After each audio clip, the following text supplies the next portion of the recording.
Hello friends, welcome to Telugu audio story. మీరు కనుక ఛానల్ని ఫస్ట్ టైం చూస్తున్నట్లయితే ఛానల్ సబ్స్క్రైబ్ చేయండి, లైక్ చేయండి. అలాగే ఈ కథపై మీ విలువైన అభిప్రాయాన్ని కమెంట్ రూపంలో తెలియచేయండి. ఇక కథలోకి వెళ్దామా? నా ప్రాణమా పార్ట్ 46 చూసే ముందు పార్ట్ 45 చూడండి. లింక్ డిస్క్రిప్షన్లో ఇవ్వడం జరిగింది. పడుకున్నట్టు యాక్ట్ చేస్తే ఏదో క్లోజ్ అవుతారు అనుకుంటే నిజంగానే కిస్ చేసుకున్నారేంట్రా బాబు. కళ్ళు అయితే మూస్తాను కానీ చెవులు ఎలా మూయాలో అర్థం కాలేదు నాకు అంటూ ఉంటే శౌర్య నవ్వి థ్యాంక్స్ జాను అన్నాడు హార్ట్ఫుల్గా. ఏంట్రా అన్నయ్య ఇది, ఏదో అవుట్ సైడర్కి చెప్పినట్టు థ్యాంక్స్ అంటున్నావు? వదిన రాగానే చెల్లి దూరం అయిపోయిందా అంటూ ముఖం ముడిచి బొంగ మూతి పెట్టి అడుగుతున్న చెల్లిని ఒక షార్ప్ లుక్తో చూసి, ఎవ్వరు నా లైఫ్లోకి వచ్చినా నీ ప్లేస్ని ఇంచి కూడా కదపలేరు నా హార్ట్ నుంచి అంటూ జాను తల నిమురుతూ చెప్పిన శౌర్య చేతిని పట్టుకొని ముద్దిచ్చి, థ్యాంక్స్ అన్నయ్య, నాకు తెలుసు నా లైఫ్లో ఏ ప్రాబ్లం వచ్చినా నువ్వు నా వెంటే ఉండి చూసుకుంటావని అని ఎంతో ఎమోషనల్ అవుతూ చెప్తున్న జానుని చిల్ మూడ్లోకి తీసుకురావడానికి, నా బుజ్జి పప్పివే నువ్వు అంటూ తల రబ్ చేస్తూ ఉంటే, పప్పీనా అంటూ కొర చూస్తున్న తనని చూసి నవ్వేస్తూ, ఓకే బాబా, నువ్వు మా ఇంటి ప్రిన్సెస్వి ఓకేనా అంటున్న శౌర్యని హక్ చేసుకుని థ్యాంక్స్ అన్నయ్య అని చెప్పింది. జాను, నువ్వు సమీరా నాకు రెండు కళ్ళు లాంటి వాళ్ళు. ఫ్యూచర్లో తను నాకు ప్రేమని పంచే అమ్మ స్థానాన్ని తీసుకుంటే నాకు ఎంతమంది పిల్లలున్నా నువ్వే వారిలో మొదటి స్థానంలో ఉంటావు అని చెప్పిన శౌర్యని చూస్తూ, నిజంగా సమీర చాలా అదృష్టవంతురాలన్నయ్య. భార్యకి తన మనసులో మదర్ ప్లేస్ ఇచ్చేంత ప్యూర్ అండ్ ఇంటెన్స్ లవ్ చూపించేవారు ఎవరుంటారు? I feel proud of you. And తను కూడా చాలా మంచి అమ్మాయి. Don't ever try to lose her. మీ ఇద్దరు మేడ్ ఫర్ ఈచ్ అదర్రా ఇన్ అండ్ అవుట్ అంది జాను సిన్సియర్గా. తనను చూసిన ఫస్ట్ టైంనే తనతో నా లైఫ్ ఇమాజిన్ చేసుకున్నాను జాను. బట్ అంటూ ఆగిపోయిన శౌర్యతో, బట్ తన ఫాదర్ గురించి తెలిసి వదిలేసుకుందాం అనుకున్నాను అని చెప్పిన శౌర్యతో, వాట్, కానీ ఎందుకు అని అడిగింది. సమీర్ ఫాదర్ ధర్మేంద్ర నాకు అపోనెంట్ బిజినెస్లో. స్టార్టప్ పెట్టి సక్సెస్ అవుతున్న నన్ను నెగిటివ్ ఎనర్జీ యూజ్ చేసి తొక్కేయాలని అనుకున్నాడు. మొదట్లో అది నా బలహీనత అనుకున్నాను, ప్రతి దాంట్లో ఓడిపోతే. తర్వాతే తెలిసింది అది వాడి ఇన్ఫ్లుయెన్స్ అని. మరెలా అతనికి సమీరని నువ్వు లవ్ చేస్తున్నట్టు తెలిస్తే అని బాధగా అడుగుతున్న జాను ఫేస్ చూసి, వదలను, అది నాదని ఫిక్స్ అయ్యాను అని కాన్ఫిడెంట్గా చెప్పిన అన్న మాటకు, వదలకు, సమీర నీకు పర్ఫెక్ట్ పేరు అవుతుందన్నయ్య. మీ మధ్య ఎన్ని అబ్స్టకిల్స్ వచ్చినా ఫేస్ చేయి కానీ వదలకు అని చెప్పిన జానునే వాళ్ళు విడిపోవడానికి కారణమవుతుందని అప్పుడు ఎవ్వరికీ తెలియదు కదా. చెల్లికి లైట్ స్మైల్ ఇచ్చి థ్యాంక్స్ రా అన్నాడు శౌర్య.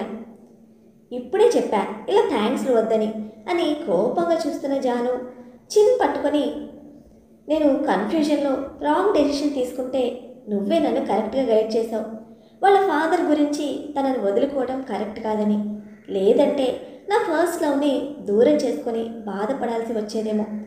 నా లవ్ నాకు దగ్గేలా దగ్గరుండి ఇద్దరిని కలిపావు.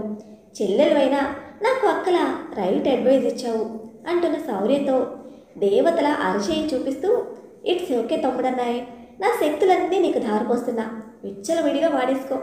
ఈ విషయంలో నా దగ్గర చిన్న థీసిస్ ఉంది, ఫ్రీ టైంలో వస్తే కుమ్మేసుకుందాం అంటూ జల్సా మూవీలో పవన్ కళ్యాణ్ డైలాగ్ చెప్పిన జాను తలపై మొట్టి, మంకీ, నీకు అల్లరి బాగా ఎక్కువవుతుంది, నా బావ మంకీ దొరికిన రోజున అప్పుడు ఆడుకుంటా నీతో అంటూ నవ్వుతూ చెప్పాడు. ఇంతలో ఇల్లు రీచ్ అయ్యారు. శౌర్య డ్రాప్ చేయగా ఇంటికి వచ్చిన సమీరాకి గాల్లో తేలుతున్న ఫీలింగ్ వస్తూ ఉంటే, ముందు అనుకున్నట్టే శౌర్య గురించి తండ్రికి తన విషయం చెప్పాలి అని అనుకుంటుంది. ఇంట్లోకి వెళ్తున్న తన ముఖంలో నవ్వు ఆగిపోయింది సడన్గా. కారిడార్లో ఎవరితోనో ఫోన్ మాట్లాడుతున్న తండ్రి కోపం చూసి, ఇల్లీగల్గా అయినా సరే 3 నెలల్లో వచ్చే టెండర్ నాకే రావాలి, ఏం చేస్తావో తెలీదు, వాడి ఆఫీస్లో మనోళ్ళని పెట్టు, ఈసారి ఓటమి చూస్తే వాడిని నిన్ను కలిపి చంపేస్తా అని సీరియస్గానే హర్ష చెప్తున్న తండ్రి మాటకి భయం బెరుకు వచ్చేయడంతో తన గురించి చెప్పడానికి ఇది రైట్ టైం కాదు అనుకుని సైలెంట్గా వెళ్ళిపోవాలనుకుంది. అతను మాట్లాడేది శౌర్య గురించి అని అప్పుడు తెలీదు తనకి. కానీ ఇప్పటి వరకు అన్నీ న్యాయంగానే చేస్తాడు అనుకునే తండ్రి ఇలా మాట్లాడడం చంపేస్తా అని బెదిరించడం చూసి మొదటిసారి ఆయనంటే భయం కలుగుతుంది సమీరాకి. ధర్మేంద్ర ఫోన్ మాట్లాడి వెనక్కి తిరిగి చూసేసరికి సైలెంట్గా తననే చూస్తూ ఉన్న సమీర కనిపించింది. ఈ టైంలో ఎక్కడి నుండి వస్తున్నావు అని అడిగాడు కోపంగానే. అది శౌర్య మీద కోపం అని కూడా తెలియదు సమీరకి. శౌర్య గురించి చెప్తే ఎలా రిసీవ్ చేసుకుంటాడు అని భయం వేసి అది డాడీ అంటున్న సమీరాని మొదటిసారి అనుమానంగా చూస్తూ నీ స్కూటీ ఎక్కడా అని అడిగాడు పార్కింగ్ ఏరియా వైపు చూస్తూ. తండ్రి అంత కోపంగా అడిగేసరికి ఇంతకు ముందెప్పుడు అబద్ధం చెప్పే అలవాటు లేని సమీర తడబడుతూ అది అది అంటూ ఏం చెప్పాలో అని ఆలోచిస్తూ ఉన్న టైంలో అప్పుడే గేట్ లోపల నుండి వస్తున్న రిషి తన కారు పార్క్ చేస్తూ వాళ్ళ మాటలు విన్నాడు. ధర్మేంద్ర మరోసారి రెట్టించి అడగబోతే సమీ పద లోపలికి, హెడేక్ అని చెప్పి ఇక్కడే ఆగిపోయావే అని అడిగాడు. అతని మాటకి సమీర అమాయకంగా, ధర్మేంద్ర అయోమయంగా చూస్తూ ఏంటి హెడేకా, మీ ఇద్దరూ కలిసి రాలేదు కదా అని అడిగాడు. కలిసే వచ్చాం బాబాయ్, తనకి హెడేక్ అని చెప్పి ఫోన్ చేస్తే కాలేజ్కి వెళ్ళాను రిసీవ్ చేసుకోవడానికి. అక్కడ నుండి మెడిసిన్ తెచ్చి ఇదిగో పోర్టికో దగ్గర ఆపి లోపలికి వెళ్ళమంటే ఇక్కడే ఆగిపోయింది అని చెప్పేసరికి అవునా అన్నట్టు తండ్రి చూడగానే అవును అని తలూపి థ్యాంక్స్ అన్నట్టు రిషికి స్మైల్ చేసింది. లోపలికి వెళ్ళి ఏమైనా తిని పడుకో అని చెప్పి సమీర లోపలికి వెళ్ళాక ధర్మేంద్ర వైపు చూశాడు రిషి. నువ్వు కూడా వెళ్ళు అని ధర్మేంద్ర అంటే ధర్మేంద్ర వైపు నిరసనగా చూస్తూ మీలాగా తను వేళ కాని వేళ దొంగచాటుగా ఎవ్వరి ఇంట్లోకి వెళ్ళడం లేదు బాబాయ్, మీరు నిలదీసి అడగడానికి. షీఈస్ ప్యూర్ బై హార్ట్, మీలా అస్సలు కాదు అని ధర్మేంద్ర ఊహించని విధంగా మొదటిసారి నోరు పైకెత్తి మాట్లాడి అక్కడ నుండి వెళ్ళిపోయాడు విసురుగా. రిషి తన మొహం మీదనే అంత ఘాటుగా విమర్శించడంతో తన గురించి నిజం తెలుసుకున్నాడా అనే టెన్షన్తో చెమటలు పట్టేశాయి ధర్మేంద్రకి. ఒకవేళ నిజం తెలిసి ఉంటే అందరి ముందే నిలదీసేవాడు. తన కార్ని ఎక్కడైనా చూసి ఏదో అనుమానంతో అడిగి ఉంటాళ్లే అని తనకి తానే సర్ది చెప్పుకున్నాడు. రిషికి తన గురించి తెలుసని ఐడియా లేని ధర్మేంద్రకి పెద్ద షాక్ ఇది. తను చేసే సైడ్ బిజినెస్లు ఇంకా ఇల్లీగల్ రిలేషన్షిప్స్ గురించి తెలిస్తే ఎలా రిసీవ్ చేసుకుంటాడు అని ఆలోచిస్తూ ఇంట్లో వాళ్ళకి తెలియకుండా జాగ్రత్త పడాలని శౌర్య మీద ఫోకస్ పక్కకు పెడతాడు కొన్ని రోజులు. రిషి తన గదిలోకి వెళ్తూ ఉంటే అన్నయ్య అని పిలుస్తుంది సమీర. చెప్పు సమీ అంటూ ఆగిన అతనితో థ్యాంక్స్ ఫర్ సేవింగ్ మీ అంటుంది ఆనెస్ట్గా. ఆ మాటకి సమీర తల మీద మొట్టి మనకి మధ్యలో ఫార్మాలిటీస్ ఎప్పటి నుండి అని గదివేసరికి రిషి కొట్టిన చోట రుద్దుకుంటూ సారీ చెప్పబోయి ఆగిపోయింది. నేనెలా స్కూటీ పైన రాలేదు అని నీకు తెలిసింది, చూసావా నేను కారు నుండి దిగడం అని డైరెక్ట్గా అడిగేసి తన ముఖంలో ఎక్స్ప్రెషన్స్ గమనిస్తోంది. చూశాను అన్నట్టుగా ఫేస్ పెట్టిన రిషిని చూస్తూ టెన్షన్తో ఒంటిపై ఉన్న చున్ని వేలితో చుట్టేస్తూ అది అతను అంటూ మళ్ళీ ఏదో ఫ్లాష్లా గుర్తు రావడంతో శౌర్య తనకి ఇచ్చిన హగ్ కూడా చూసేసి ఉంటాడని భయం కలిగి ఏదో చెప్తూ ఉంటే నువ్వేం చిన్నపిల్లవు కాదు సమీరా తప్పు చేయడానికి, ఆలోచించే కెపాసిటీ నీకుందని నేను నమ్ముతాను, బట్ ఎవ్రీ స్టెప్ జాగ్రత్తగా వేయాలి అని మాత్రం చెప్పాడు రిషి. తను మంచివాడన్నయ్య అంటూ తలదించుకొని చెప్తున్న సమీర చిన్ పట్టి తలపైకెత్తి నేను కాదనను, నా చెల్లెలి చాయిస్పై నాకు కాన్ఫిడెన్స్ ఉంది, but there is a time and place for everything. నువ్వు నీ గోల్ రీచ్ అయ్యి కెరీర్లో సెటిల్ అయ్యే టైంకి you will know what is best for you. అప్పుడు నీ డెసిషన్ని ఎవ్వరు కాదన్నా ఈ అన్నయ్య నీకు సపోర్ట్ చేస్తాడు, బట్ ముందు ఫ్యూచర్ ఇంపార్టెంట్, దానిపై దృష్టి పెట్టు. నీ లవ్ అతని మంచితనం రెండూ నిజమైతే మీరే కలుస్తారు అని చెప్పాడు తండ్రి స్థానంలో లాలనగా. నువ్వు చెప్పినట్టే చేస్తాను అని రిషిని హగ్ చేసుకొని వదులుతూ తెలుసా అన్నయ్య, ఆ రోజు మనం మాల్లో జానుని చూసాం కదా, తనని అక్కడ చూసి చాలా ర్యాష్ అనుకున్నాం కదా అన్నాడు రిషి. నేనైతే మ్యాడ్ అనుకున్నా, కానీ చాలా మంచిది, తను అన్న కూచిలా అనిపిస్తుంది, వాళ్ళని అబ్జర్వ్ చేస్తుంటే అని చెప్తున్న సమీరతో అబ్జర్వ్ ఏంటి అని అడిగాడు రిషి.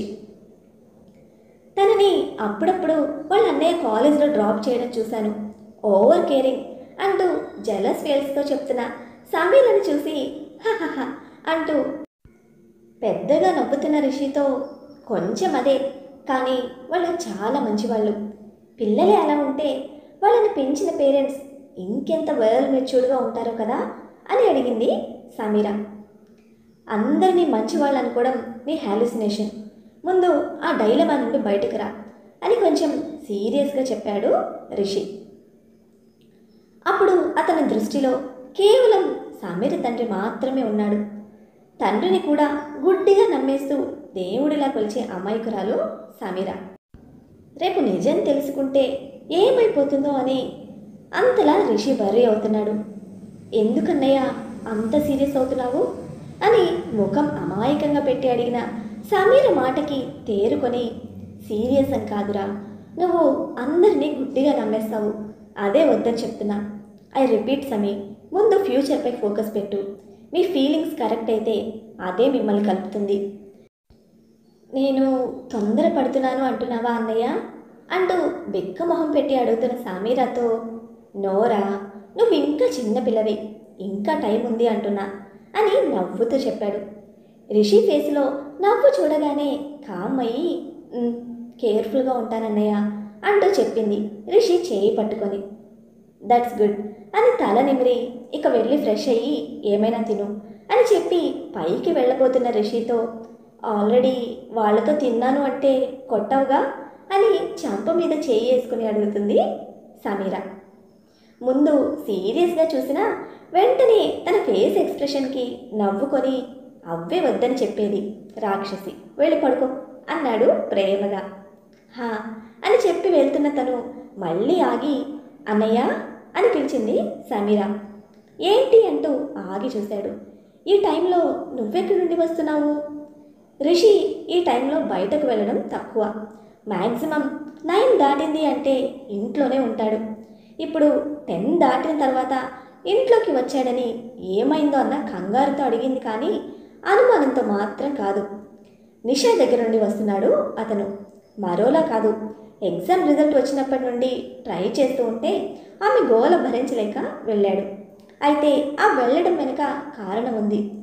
ఒక్కసారి మీట్ అవ్వు రిషి, ఇదే లాస్ట్ టైం, తర్వాత నేను మాస్టర్స్ కోసం కెనడా వెళ్తున్నానని చెప్పేసరికి వెళ్ళి కలుద్దామని వెళ్ళాడు. కానీ తీరా వెళ్ళిన తర్వాత నేను ఎక్కడికి వెళ్ళడం లేదు, నువ్వు చేస్తున్న కాలేజీలోనే జూనియర్ సర్జన్గా అప్లై చేశాను అని చెప్పేసరికి ఎప్పుడో కానీ బయట పెట్టని అతని కోపాన్ని చూపుల్లోనే చూపించి ఇంటికి వచ్చేసరికి తమ ఇంటి ముందు కార్ ఆగడం, సమీర ఎవరినో హగ్ చేసుకోవడం గమనించి కార్ స్ట్రీట్ లాస్ట్లోనే ఆపేసి గమనిస్తూ ఉన్నాడు అతనెవరా అని.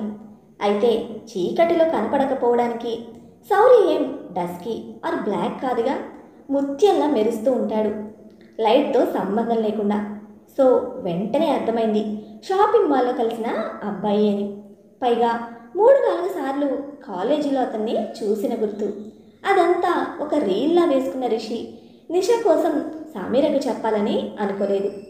నథింగ్, ఫ్రెండ్ అబ్రాడ్ వెళ్తుంటే సెండ్ ఆఫ్ ఇచ్చి వచ్చాను అని చెప్పి లోపలికి వెళ్ళిపోయాడు. తర్వాత రోజు సమీర కాలేజ్కి వెళ్ళడానికి క్యాబ్ బుక్ చేసుకుంటే వద్దని ఆపి కలిసే వెళ్దాం అన్నాడు రిషి.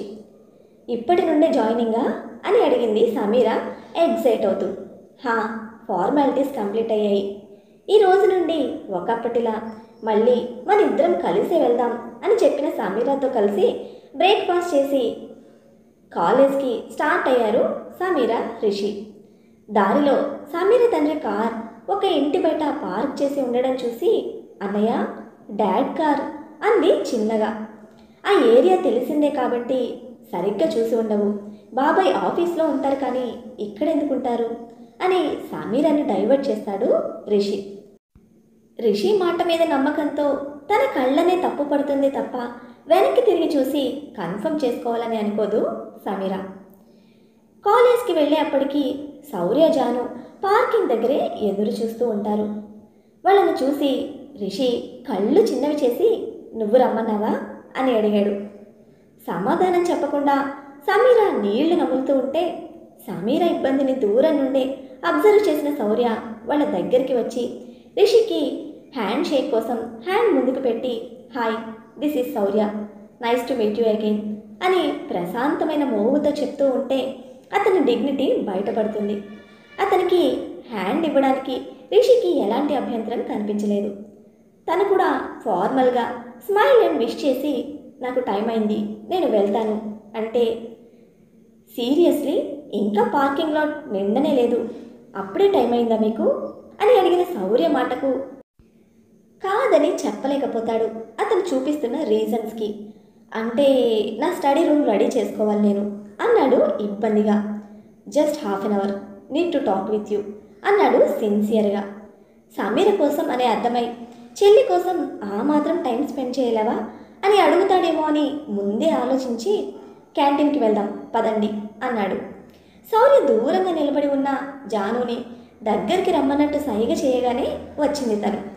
సమీరకి సైడ్ హగ్గిస్తూ హాయ్ వదిన అని ఫ్రెష్ ఫేస్తో ఎగ్జైట్ అవుతూ చెప్తూ ఉంటే వదిన అనే పిలుపుకి స్ట్రేంజ్గా చూస్తాడు రిషి. సమీర కూడా జానుకి రిటర్న్ హగ్ ఇవ్వబోయి రిషి ఎక్స్ప్రెషన్కి ఆగిపోతుంది. అని శౌర్య రాని దగ్గు దగ్గి లెట్స్ గో గైస్ అనగానే ముందు అబ్బాయిలిద్దరూ వెనక చెల్లెళ్ళిద్దరూ నడిచారు. శౌర్య రిషి ముందు వెళ్ళి ఎంటీ సీట్స్లో కూర్చుంటే వెనక నడుస్తున్న జాను మాత్రం, మీ అన్నయ్య చాలా డామినేటింగ్ అనుకుంటూ వదిన, చూపులతోనే నోరు మూయించేస్తున్నాడు అంది కంప్లైనింగ్గా. నథింగ్ లైక్ దట్ జాను, అయినా చెప్పాను కదా క్యాంపస్లో రిలేషన్స్తో పిలవద్దు అని. ఫ్లోలో వచ్చేసింది వదిన, ఇకపై అందరిలో పిలవనులే అని చెప్పి మాటల్లో రిషి పక్కన కూర్చోపోతే చూపుతోనే ఆపేశాడు రిషి. తనను కళ్ళతోటే కమాండ్ చేస్తున్నందుకు మనసులో బండబూతులు తిట్టేసుకుంది మన జాను పాప. అసలు ఏమనుకుంటున్నాడు, నా ఇంట్లో ప్రిన్సెస్ని నేను అడిగితే కొండపైన కోతినైనా తెచ్చిస్తాడు మా అన్న. అయినా కోతిని కాదు వీడిని తెచ్చివ్వమని అడిగి అప్పుడు చెప్తా వీడి పని, పగబట్టైనా వీడిని పెళ్లి చేసుకొని అప్పుడు చెప్తా వీడి పని అనుకోవడమే కాదు, ఫ్యూచర్లో సాధించుకుంటుందని అప్పుడు తెలియదు పాపకి. మ్యాన్ ఈటర్లా ఎలా చూస్తున్నాడు అని మనసులోని తిట్టుకుంటూ వెళ్ళి శౌర్య పక్కన కూర్చుంది జాను. మిగిలిన ఒక్క చైర్లో జానుకి రిషికి మధ్యలో సమీర జెంటిల్మెన్లా కనిపిస్తున్న శౌర్యనే చూస్తూ కూర్చుంది. అదండి ఇంకో Tom and Jerry love war begins. అయ్యో సమీర, నీ ప్రేమ రిషి పెళ్ళికి వచ్చినట్టుంది. పాపం అప్పటి వరకు రిషి లైఫ్లో ఉన్న పీస్ఫుల్ అండ్ గోల్డెన్ డేస్ అన్నీ సమీర ప్రేమతో ఎండ్ అయిపోబోతున్నాయి. మరి ఈ 2 లవ్ పేర్స్ లవ్ జర్నీ ఎన్ని ట్విస్టులతో ఏ టర్న్ తీసుకోబోతుందో చూడాలంటే ఫాలో అయిపోండి మరి. అలానే ఈ ఎపిసోడ్ని లైక్ చేయడం మాత్రం మర్చిపోకండి. Boy friends.